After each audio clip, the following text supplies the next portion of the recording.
Panic attacks would be, some people will just get the very occasional panic attack in their life, and we might describe those now in a minute. The panic disorder is the one that really people would generally be sent to me for some help. And panic disorder would be where a person is getting repeated panic attacks, where their whole life is being consumed about where is it going to happen next. Is it going to happen in a shopping centre? Is it going to happen in the middle of a crowd? Will I be totally embarrassed in a situation? Will it happen at home when there's nobody around and I will be totally afraid of what might happen? So panic disorder is a tremendously debilitating condition, and it eventually stops people sometimes leaving their houses or going to shopping centres or churches or theatres, etc., because they're terrified that something like this is going to happen to them. And the tragedy of panic disorder is that I've seen people who may have suffered from this up to 20 years, and yet it's absolutely amazing how a very small amount of CBT type approaches can absolutely revolutionise how they view these. And I would often clear these away for a person in maybe a couple of sessions. That's the tragedy, that it's such a simple disorder and yet so many people are suffering from it and not getting maybe the appropriate help. So, yeah, what you're saying is it's actually so very treatable. Totally treatable. This is one of the simplest, most easily treatable conditions probably in the whole of the area of mental health. The secret of panic attacks is to learn one crucial piece of information: that symptoms of anxiety are uncomfortable but not dangerous.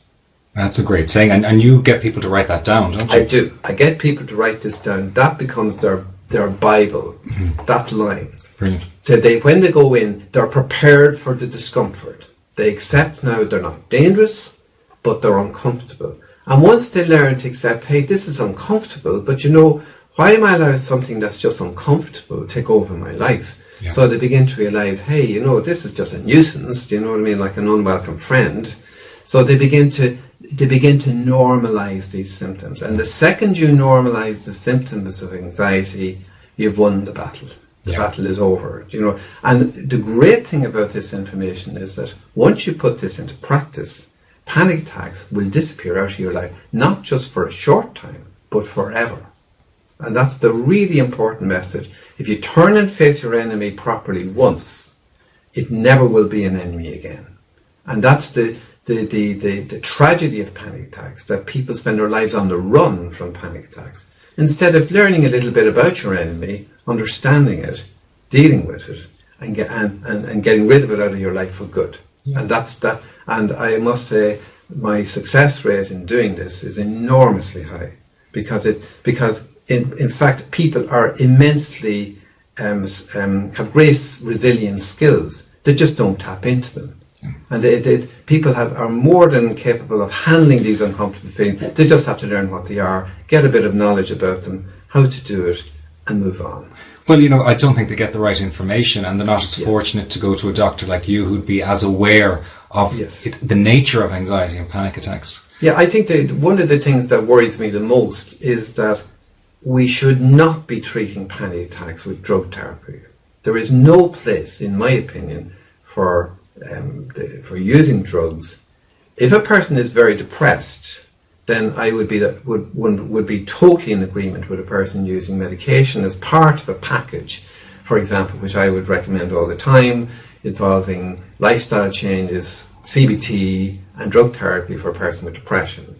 And that's very effective as well. But when it comes to simple panic attacks, there is absolutely no need to be taking tablets, or another thing that people try to do is they try to do all kinds of breathing exercises. They're told to breathe into brown paper bags or do all kinds distract themselves. Distraction breathing techniques. In fact, the more I do of those things in the middle of a panic attack, the more anxious I'm going to get. And the reason for that is because it's like as if I'm saying to my body, well, this is so dangerous that I have to do all these things to make it go away. And of course, the more I do that, the more anxious I get, and the more anxious I get, the more you resist it. Yeah. It's that if you could just kind of accept that you were stuck to the ground, and that this was simply a normal burst of adrenaline, that if I did absolutely nothing, that in 10 minutes it'd be gone, and began to realize, hey, this is a nuisance, it's a pain in the neck. But if I accept that it's like this, then it just begins to settle down. And of course, the real secret of this is you must put it into practice. So I would tell people, I want you as quickly as you can to get into the nearest shopping centre you can find, because I want you to bring one of these on so you can put this into practice. Yeah. And of course, they go out to try to do this, and they're trying to bring it on, and they can't, because they've now understood that there isn't a danger. And once there's no danger, the panic attack goes away. Yeah, I really like that idea of being stuck to the ground, because the problem is when people leave the situation, exactly, and then they fear it, they avoid it. Yes, the more you try to run away from a panic attack, the more it will run after you.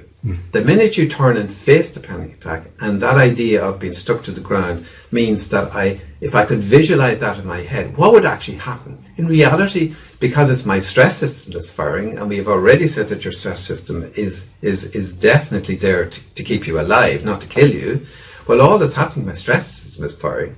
That will settle down after 10 minutes. So why am I running away? So, it's kind of trying to maybe go with the panic attack, go towards the symptoms. I usually tell the people, imagine that you were putting your arms around them and embracing them, and that they're very uncomfortable, do you know what I mean? Yeah. But if I could learn to deal with discomfort, and one of the big things that I teach people is that we all run away from discomfort. None of us in life like discomfort. So our first thing to do, oh my goodness, if it's uncomfortable, I'll do a runner.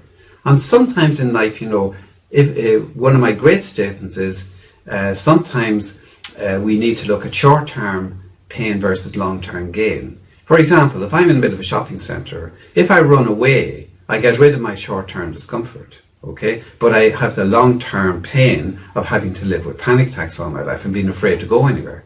On the other hand, if I accept short-term discomfort, in the short term, just embrace and accept these symptoms as uncomfortable and don't do the runner, then what happens, of course, I get the long-term gain of not having to worry about panic attacks the rest of my life. So I usually say to the person, well, if they might say to me, but it might be very uncomfortable if I did this, and I would say, yeah, well, is it comfortable having panic attacks for the rest of your life, or would you like to get rid of them?